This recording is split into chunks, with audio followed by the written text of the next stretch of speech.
Imagine um homem que, aos 35 anos de idade, já era imperador da França e senhor de quase toda a Europa. Um general que venceu mais de 60 batalhas e só foi derrotado quando enfrentou o inverno mais cruel da história. Essa é a história de Napoleão Bonaparte, o corso que conquistou um continente. Napoleão nasceu em 1769 na ilha de Córcega, um lugar que mal pertencia à França. Sua família era nobre, mas pobre. Ele falava francês com um sotaque carregado. E nunca foi completamente aceito pela elite francesa. Talvez tenha sido exatamente essa exclusão que o impulsionou a querer conquistar tudo. Aos 9 anos, Napoleão foi enviado para uma escola militar na França. Lá, ele era tratado como um estrangeiro. Os colegas riam do seu sotaque e do seu nome italiano. Mas Napoleão tinha uma arma secreta, uma inteligência afiada e uma vontade de ferro que ninguém conseguia quebrar. Na Academia Militar de Brienne, Napoleão se destacou em matemática e história militar. Ele devorava livros sobre Alexandre, César e Aníbal. Sonhava em repetir os feitos daqueles gigantes do passado. Mal sabia o mundo que ele o superaria. Em 1789, quando a Revolução Francesa explodiu, Napoleão tinha 20 anos. Enquanto a França se despedaçava em disputas políticas, ele observava e aprendia. A Revolução criou oportunidades para homens talentosos, independentemente de seu nascimento. E Napoleão sabia disso. Em 1793, a cidade de Toulon se rebelou contra a Revolução e foi ocupada pelos ingleses. Napoleão, então um jovem capitão de artilharia, elaborou um plano brilhante para retomar a cidade. Ele posicionou os canhões no lugar certo e expulsou os ingleses em poucos dias. O cerco de Toulon foi seu primeiro grande triunfo e lhe rendeu a atenção dos líderes revolucionários. O plano de Napoleão em Toulon foi simples, mas genial. Em vez de atacar a cidade de frente, ele percebeu que a chave para a vitória era capturar o forte que controlava o porto, onde a frota inglesa estava ancorada. Com os canhões franceses apontados para os navios, os ingleses não tiveram escolha senão evacuar. Toulon caiu. Aos 24 anos, Napoleão foi promovido a general de brigada. Mas a política é traiçoeira. Quando os líderes que o apoiavam caíram do poder, Napoleão foi preso por algumas semanas. Ele sobreviveu, mas aprendeu uma lição valiosa. Na política, confiança total é um luxo que nenhum ambicioso pode pagar. Em 1795, Paris explodiu em uma revolta monarquista. O governo revolucionário precisava de alguém para defender o Palácio das Tulherias. Napoleão não hesitou. Ele mandou os canhões atirarem contra a multidão. O chamado fogo de metralha matou centenas de revoltosos em minutos. Era o nascimento do poder militar de Napoleão. Impressionado com sua eficiência, o governo francês entregou a Napoleão o comando do exército que lutava na Itália contra os austríacos. Ele tinha 26 anos. Seus soldados estavam esfarrapados, famintos e sem pagamento. O que Napoleão fez? Falou com eles como nenhum general havia falado antes. Soldados, vós estáis nus e famintos, disse Napoleão no seu primeiro discurso. Mas eu vos levarei às maiores planícies, férteis do mundo. Ricas províncias e grandes cidades cairão em vosso poder. A honra, a glória e a riqueza estarão convosco. Era exatamente o que os soldados precisavam ouvir. O que se seguiu foi a campanha da Itália de 1796 a 1797. Uma das mais brilhantes da história militar. Com um exército mal equipado, Napoleão derrotou sucessivamente os exércitos austríacos e piemonteses em Lodi, Arcoli e Rivoli. Cada batalha era uma obra-prima de estratégia, velocidade e ousadia. Napoleão não apenas vencia batalhas, ele as transformava em arte. Enquanto os generais da época movimentavam seus exércitos como peças lentas de xadrez, Napoleão usava a velocidade e a surpresa. Seu lema era golpeie e apareça. Os inimigos nunca sabiam onde ele atacaria a seguir. Em cada cidade conquistada, Napoleão organizava a administração, criava leis e cobrava impostos. Ele não era apenas um conquistador. Era um administrador nato.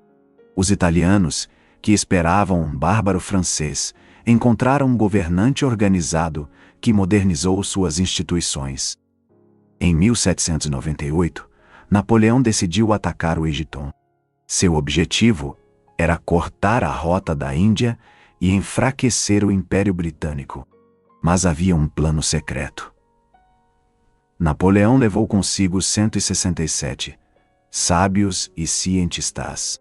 Eles iriam estudar o Egito antigo e moderno. A ciência caminhava ao lado da espada. A expedição egípcia foi um dos maiores empreendimentos científicos da história. Centenas de artistas, engenheiros e sábios desenharam mapas, mediram pirâmides e registraram a fauna e a flora do Egito. O resultado foram 23 volumes da descrição do Egito, que inauguraram a egiptologia como ciência moderna. Napoleão enfrentou os mamelucos na Batalha das Pirâmides. Com sua tática favorita de formar quadrados de infantaria, ele aniquilou a cavalaria inimiga. Mas a frota francesa foi destruída pelo almirante inglês Nelson, em Albuquerque. Napoleão estava preso no Egito, sem reforços e sem comunicação com a França. A derrota em Albuquerque deixou Napoleão isolado, mas ele não se entregou ao desespero. Nos meses seguintes, ele reorganizou o exército, criou um governo para o Egito e até fundou o Instituto do Egito, uma academia científica nos moldes franceses. Napoleão era um líder completo. General, administrador e patrono das ciências, tudo ao mesmo tempo. Napoleão não parou.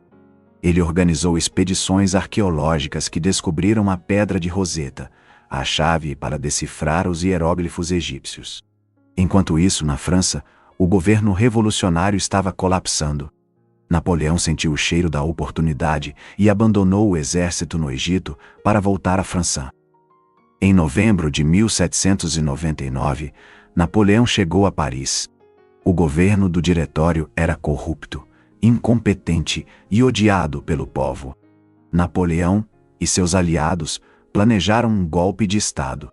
No dia 18 de Brumário, tropas leais ocuparam pontos estratégicos da capital. Napoleão discursou para os parlamentares, mas eles o vaiaram. O irmão de Napoleão, Luciano Bonaparte, salvou a situação. Ele saiu e mentiu para os soldados, dizendo que os deputados haviam tentado assassinar Napoleão. Os soldados invadiram a sala e expulsaram os parlamentares a golpes de baioneta. O golpe estava consumado. Napoleão se tornou o primeiro cônsul da França. Como primeiro cônsul, Napoleão tinha 30 anos e todo o poder nas mãos. Ele prometeu encerrar a revolução e trazer estabilidade à França. Seu governo foi um misto de autoritarismo e modernização. Ele censurava a imprensa, mas também criava escolas, hospitais e estradas. Em 1804, Napoleão fez algo que mudaria o direito no mundo inteiro. Ele criou o Código Napoleônico. Era um conjunto de leis claras e escritas que substituía o caos de leis feudais e locais que existia na França. O código estabelecia a igualdade de todos perante a lei, o direito à propriedade e à liberdade individual. O Código Napoleônico foi tão bem estruturado que se tornou modelo para os códigos civis de dezenas de países.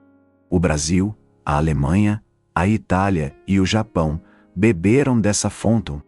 Até hoje, o direito civil brasileiro carrega a marca de Napoleão. Um conquistador que não usava apenas canhões, mas também leis. Joséphine de Beauharnais foi o grande amor de Napoleão. Ela era 6 anos mais velha que ele, viúva com 2 filhos e uma socialite conhecida em Paris. Napoleão se apaixonou perdidamente e a casou em 1796. Durante as campanhas na Itália e no Egito, ele escreveu cartas de amor incendidas, que são estudadas até hoje como exemplos de paixão romântica. Mas Joséphine não podia engravidar, e Napoleão precisava de um herdeiro para consolidar sua dinastia. Em 1809, com o coração partido, ele se divorciou de Joséphine. Casou-se então com Maria Luísa, arquiduquesa da Áustria, de 18 anos.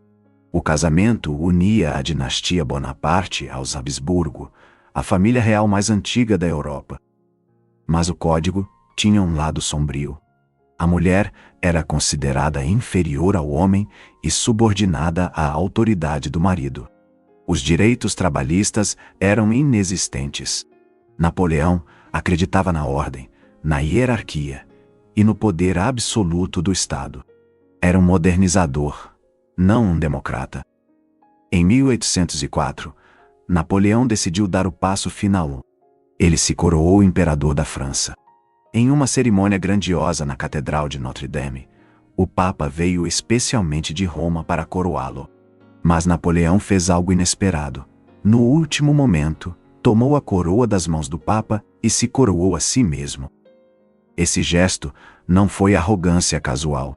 Napoleão estava dizendo ao mundo que seu poder vinha de suas próprias conquistas, não da igreja ou da tradição. Ele era imperador porque merecia ser. O Papa era apenas um espectador na glória de Napoleão Bonaparte. A Europa assistiu à ascensão de Napoleão com um misto de medo e fascínio. As monarquias tradicionais da Inglaterra, Áustria, Rússia e Prússia viam nele uma ameaça existencial. Napoleão não era apenas um conquistador. Ele era a Revolução Francesa montada a cavalo, pronta para derrubar todos os tronos do continente. Em 1805, Napoleão enfrentou a maior coalizão já formada contra ele. Áustria, Rússia e Inglaterra uniram forças para esmagar o imperador francês.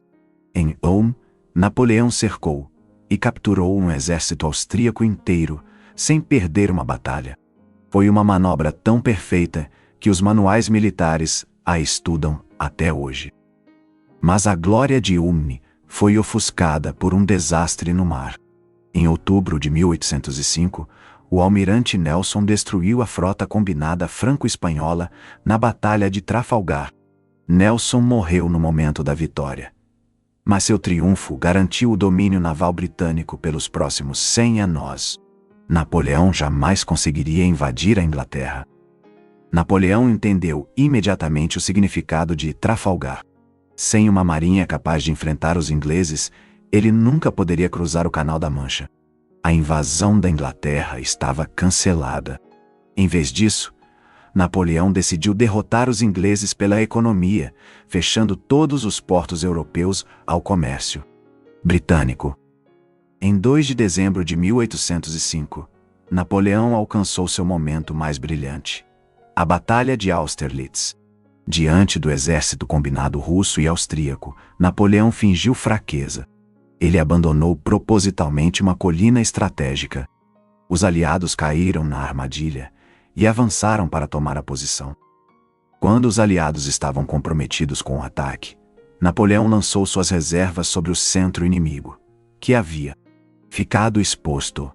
O exército aliado foi partido ao meio e destruído. Os russos fugiram em pânico sobre lagos congelados. Napoleão mandou seus canhões atirarem no gelo. Milhares de soldados inimigos se afogaram nas águas geladas. Austerlitz foi a obra-prima de Napoleão. O imperador austríaco Francisco II se rendeu imediatamente. O czar russo Alexandre I fugiu para sua terra natal. Napoleão havia destruído a terceira coalizão em um único dia. A Áustria perdeu 1/6 de seu território. A França era agora a maior potência do continente europeu. Em 1806, Napoleão dissolveu o Sacro Império Romano-Germânico, que existia há mais de 1000 anos. Criou a Confederação do Reno, unindo os estados alemães sob sua proteção. A Prússia, que antes era aliada, tentou resistir. Napoleão a esmagou nas batalhas de Jena e Auerstedt, em apenas 2 semanas. Napoleão entrou em Berlim como um conquistador. Lá, ele decretou o bloqueio continental. Nenhum país europeu poderia comercializar com a Inglaterra. Era sua grande estratégia para vencer os ingleses sem invadi-los. Mas o bloqueio foi um fracasso. Os ingleses controlavam os mares e os europeus continuaram contrabandeando mercadorias. Para fazer o bloqueio funcionar, Napoleão precisava controlar toda a Europa. Em 1807, ele derrotou a Rússia em Friedland. O Tzidisponimur Benibriado pediu paz e se encontrou com Napoleão em Tilsit, em uma jangada no meio do rio Niemen. Os dois imperadores dividiram a Europa entre si.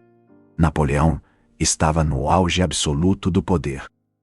Com a Europa a seus pés, Napoleão colocou seus parentes no trono dos países conquistados. Seu irmão José se tornou rei da Espanha. Seu irmão Luís, rei da Holanda. Seu irmão Jerônimo, rei da Westfália. Seu enteado Eugênio foi feito vice-rei da Itália. Era um nepotismo elevado à política de Estado. Mas colocar José Bonaparte no trono espanhol foi um erro catastrófico.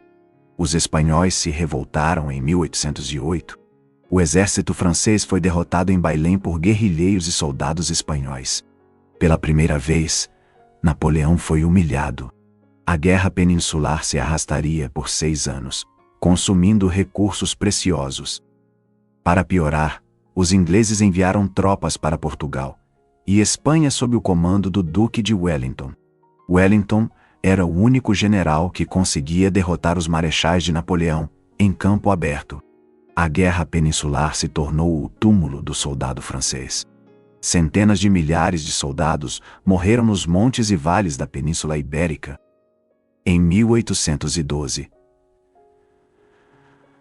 Napoleão tomou a decisão que destruiria seu império. O czar Alexandre I havia abandonado o bloqueio continental e retomado o comércio com a Inglaterra. Napoleão decidiu invadir a Rússia. Ele reuniu o maior exército que a Europa já tinha visto: 600 mil soldados de toda a Europa. Napoleão havia tentado a diplomacia antes da guerra.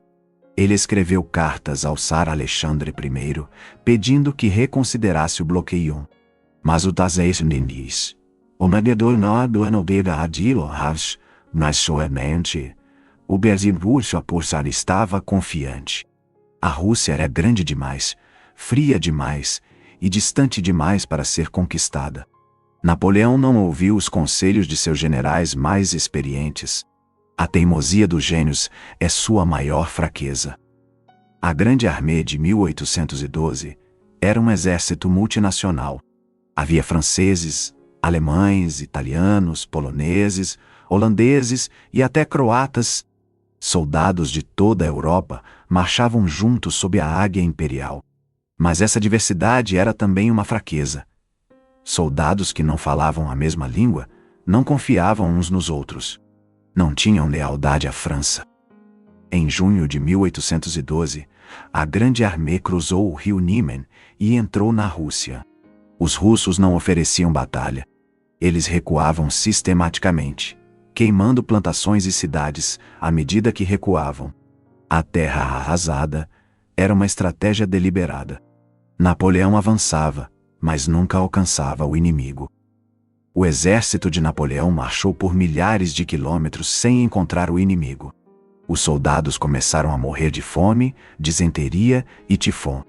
Cavalos morriam aos milhares. Cada passo para o leste era um passo para o desastre. Mas Napoleão não parava. Ele precisava de uma batalha decisiva para forçar a paz. Em setembro de 1812, Napoleão finalmente alcançou o exército russo em Borodino, a 120 quilômetros de Moscou. Foi uma das batalhas mais sangrentas da história. 70 mil homens morreram em um único dia. Os canhões atiravam sem parar, transformando soldados em pedaços de carne ensanguentada. Os russos lutaram em Borodino com uma ferocidade que surpreendeu até os veteranos franceses. Os soldados russos acreditavam estar defendendo a Sagrada Mãe Rússia. Os franceses lutavam pela glória do imperador. Foi um choque de 2 mundos, 2 culturas, 2 formas de entender a guerra. A carnificina foi indescritível. O Marechal Ney, chamado de o Bravo dos Bravos, liderou pessoalmente os ataques franceses às fortificações russas. Teve seu cavalo morto sob ele 4 vezes. Sua roupa estava cheia de buracos de bala. Quando alguém lhe perguntou como sobrevivera, Ney respondeu: "Não sei. Provavelmente o diabo não me quer no inferno ainda." Napoleão venceu Borodino, mas foi uma vitória vazia. O exército russo recuou em Ordeme. Uma semana depois, Napoleão entrou em Moscou. Esperava encontrar uma cidade que se renderia e pediria paz. Em vez disso, encontrou uma cidade fantasma. A população havia fugido.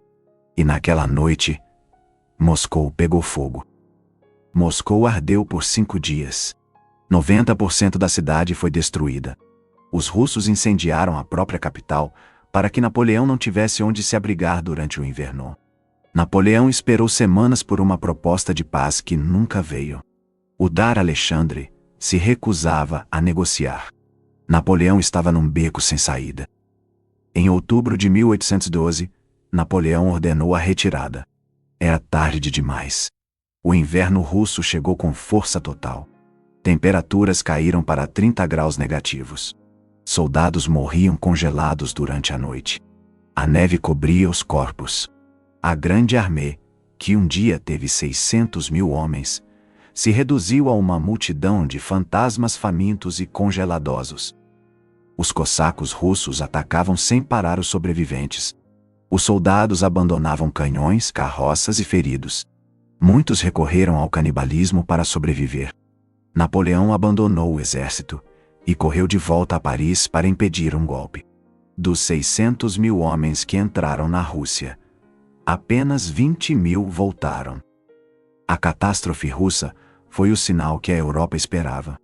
Prússia, Áustria, Suécia e Rússia formaram a Sexta Coalizão. Em 1813, Napoleão lutou desesperadamente para manter seu império. Em Leipzig, a Batalha das Nações, 300.000 soldados se enfrentaram. Napoleão foi derrotado e forçado a recuar para a França. Em 1814, os exércitos aliados invadiram a França. Napoleão lutou com a genialidade de sempre, vencendo batalhas mesmo em desvantagem numérica. Mas era tarde demais. Paris caiu. Os marechais de Napoleão se recusaram a continuar lutando. Em 6 de abril de 1814, Napoleão abdicou pela primeira vez. Os vencedores exilaram Napoleão na ilha de Elba, no mar Mediterrâneo. Deram-lhe a ilha como um pequeno principado. Napoleão governou Elba por 300 dias. Construiu estradas, organizou a economia e observou a Europa. O Congresso de Viena tentava redesenhar o mapa do continente como se Napoleão nunca tivesse existido. Mas Napoleão não havia desistido. Em fevereiro de 1815, ele escapou de Elba com 1.000 homens e desembarcou no sul da França. O rei Luís XVIII enviou tropas para capturá-lo. Napoleão caminhou sozinho em direção aos soldados e abriu o casaco.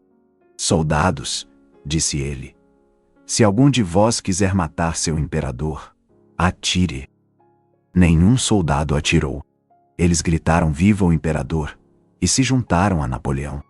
Em 3 semanas, Napoleão marchou de Cannes a Paris sem disparar um único tiro. O rei fugiu. A França estava novamente nas mãos de Napoleão Bonaparte. A Europa inteira se uniu contra ele mais uma vez. O Congresso de Viena, que havia se reunido para redesenhar a Europa, foi abruptamente interrompido pela notícia do retorno de Napoleão. As potências europeias declararam Napoleão um fora da lei e formaram a Sétima Coalizão. 200.000 soldados prussianos, austríacos e russos marcharam em direção à França. A sorte de Napoleão estava lançada pela última vez. Napoleão sabia que precisava agir rápido. Se os exércitos inglês e prussiano se unissem na Bélgica, ele estaria perdido. A estratégia era clara: atacar cada um separadamente antes que pudessem combinar suas forças. Em junho de 1815, Napoleão cruzou a fronteira belga com 120.000 homens. Era sua última cartada. Em junho de 1815, Napoleão marchou para a Bélgica para enfrentar os exércitos inglês e prussiano antes que pudessem se unir. Ele atacou os prussianos em Ligny e os derrotou. Mas os prussianos não fugiram. Recuaram em ordem para se reunir com os ingleses. Napoleão enviou um terço de seu exército para persegui-los. Em 18 de junho de 1815, Napoleão enfrentou o Duque de Wellington em Waterloo. A batalha durou o dia inteiro. Os ingleses resistiram heroicamente atrás de uma crista, protegidos da artilharia francesa. Carga após carga da cavalaria francesa era repelida. Wellington chamou aquele dia de a coisa mais próxima do inferno. No final da tarde, Napoleão tinha uma última chance. Ele enviou sua guarda imperial de elite, os soldados mais experientes e leais, para romper as linhas inglesas. Mas a guarda foi recebida por uma saraivada de tiros e baionetas. Pela primeira vez na história, a guarda imperial recuou. E com ela, o império de Napoleão desmoronou. Os prussianos chegaram no momento decisivo. O exército de Napoleão se desintegrou. Wellington e Blücher se encontraram no campo de batalha e celebraram a vitória. Napoleão fugiu para Paris e abdicou pela segunda vez. Desta vez, os vencedores não seriam generosos. Quando a notícia de Waterloo chegou a Paris, a cidade entrou em choque. Napoleão ainda esperava continuar a luta, mas seus próprios ministros e parlamentares o abandonaram.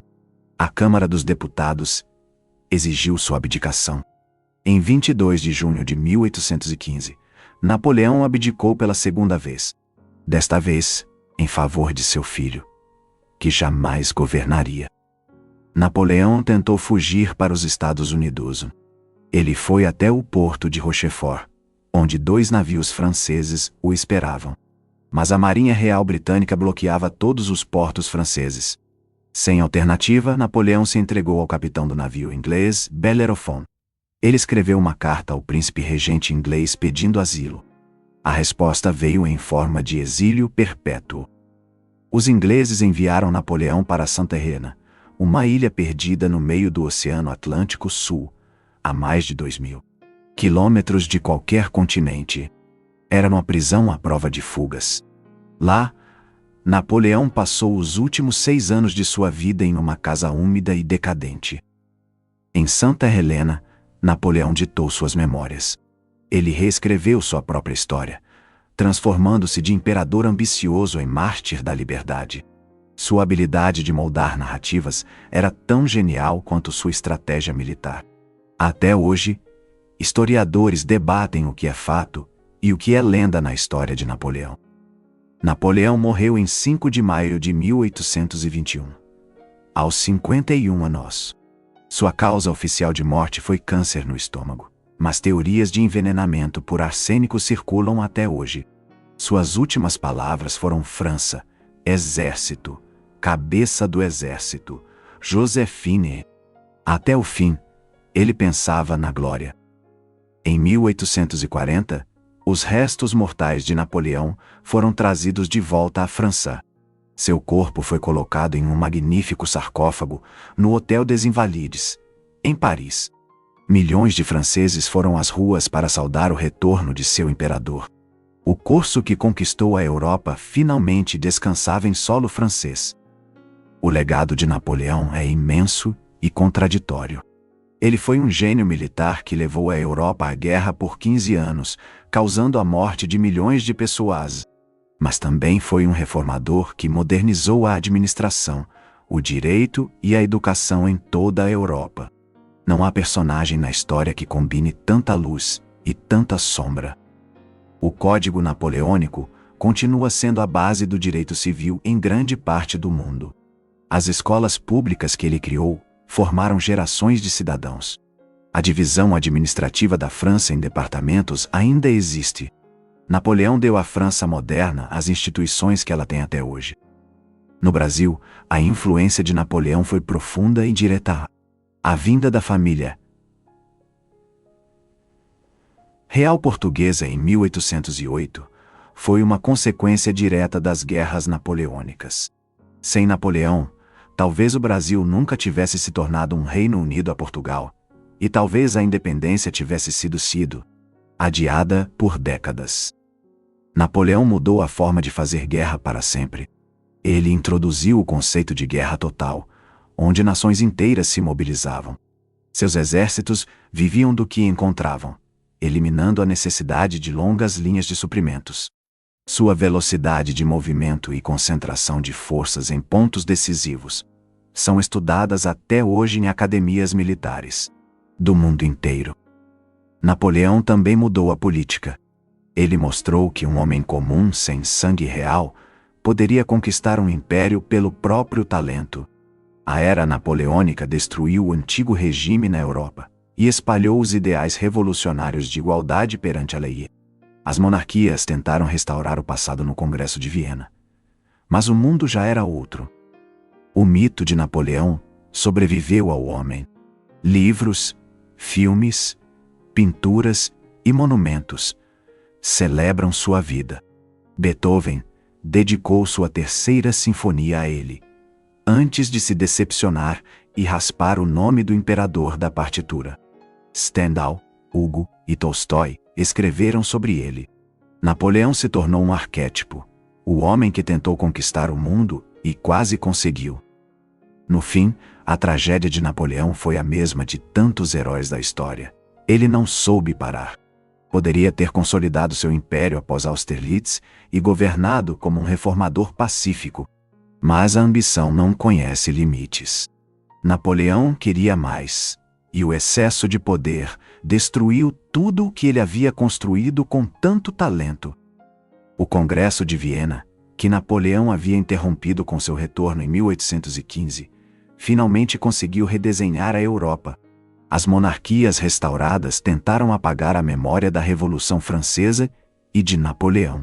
Mas era impossível. As ideias de igualdade, nacionalismo e liberdade já haviam se espalhado como fogo na palha seca do continente.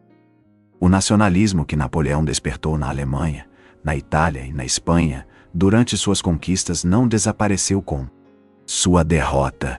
Os povos que haviam lutado contra a dominação francesa aprenderam a se ver como nações. Nas décadas seguintes, Alemanha e Itália se unificariam usando exatamente os métodos que Napoleão havia ensinado à Europa. Hoje, quando olhamos para a trajetória de Napoleão Bonaparte, vemos um homem de capacidades extraordinárias que alcançou o topo do mundo e caiu porque não conseguiu controlar sua própria grandeza. Sua história nos lembra que o poder absoluto não corrompe apenas, ele consome, e que mesmo os maiores impérios construídos pela força acabam encontrando seu Waterloo. Depois de Austerlitz, Napoleão era senhor da Europa Central. Ele reorganizou o mapa do continente, criou o Reino da Itália, a Confederação do Reno e colocou seus irmãos nos tronos dos países conquistados. Mas o Império Britânico permanecia intocado, e sua marinha dominava os oceanos. A guerra entre o Touro e o Leviatã continuaria por mais uma década. A Guerra Peninsular, na Espanha e Portugal, foi um dos maiores erros de Napoleão. Os guerrilheiros espanhóis usavam táticas de emboscada contra os franceses. Atacavam comboios de suprimentos, matavam soldados isolados e desapareciam nas montanhas. Era uma guerra diferente de tudo que Napoleão conhecia. O exército francês, acostumado a batalhas campais, não sabia lutar contra fantasmas. Em 1809, Napoleão enfrentou a Áustria pela quinta vez. Na Batalha de Wagram, perto de Viena, os dois maiores exércitos da Europa se enfrentaram em um duelo de artilharia. Napoleão venceu. Mas pela primeira vez, sua vitória não foi esmagadora. Os sinais de declínio já apareciam. O império começava a rachar pelas bordas. Após a retirada da Rússia, Napoleão voltou a Paris e imediatamente começou a reconstruir seu exército. Em poucos meses, ele levantou 300.000 novos soldados. Adolescentes, velhos e reservistas foram convocados. O império estava sangrando. Mas Napoleão ainda acreditava na vitória. Em 1813, ele estava pronto para lutar novamente. Leipzig, em outubro de 1813, foi chamada de Batalha das Nações. 300.000 soldados de toda a Europa se enfrentaram. Os aliados atacaram Napoleão de todas as direções. No quarto dia de batalha, os soldados saxões, aliados alemães de Napoleão, mudaram de lado e atacaram os franceses. A traição foi o golpe final. Napoleão foi forçado a recuar para a França. Em 1814, ele lutou uma campanha defensiva brilhante, vencendo batalhas mesmo com um exército desmoralizado e inferior. Número 9. Mas os aliados ignoraram Napoleão e marcharam diretamente para Paris. A capital francesa se rendeu em 31 de março de 1814. O imperador estava isolado. No exílio em Santa Helena, Napoleão recebia visitas e ditava suas memórias para um pequeno grupo de leais seguidores. Sua saúde piorava rapidamente. Ele passava os dias lendo, escrevendo e relembrando suas batalhas. Em seus momentos de lucidez, dizia que seu único erro verdadeiro tinha sido a invasão da Rússia. Em 1840, o rei Luís Filipe, querendo ganhar a simpatia dos franceses, ordenou que os restos de Napoleão fossem trazidos. De volta, o corpo foi exumado e transportado em uma fragata francesa. Quando o navio chegou à França, milhares de pessoas se reuniram para ver o imperador retornar à sua terra natal pela última vez. O funeral de Napoleão foi um dos maiores espetáculos do século XIX. O cortejo percorreu as ruas de Paris até os Invalides, onde o imperador seria sepultado em um sarcófago de pórfiro vermelho sobre uma base de granito verde. 6 cavalos puxavam o carro fúnebre. 500.000 de pessoas se aglomeraram para assistir à procissão. O túmulo de Napoleão nos Invalides é um dos monumentos mais impressionantes de Paris. 12 vitórias gigantes, esculpidas por James Pradier, guardam o sarcófago. Nas paredes estão gravados os nomes de suas grandes batalhas: Austerlitz, Jena, Friedland, Wagram, Borodino. O imperador descansa cercado pela glória que construiu e que o destruiu. Se você gostou de conhecer a história de Napoleão Bonaparte, não se esqueça de se inscrever no canal Docs da História, ativar o sininho para não perder os próximos vídeos. Deixe nos comentários qual período da história você gostaria de ver por aqui. E lembre-se, entender o passado é a melhor forma de fazer sentido do presente. Até o próximo vídeo.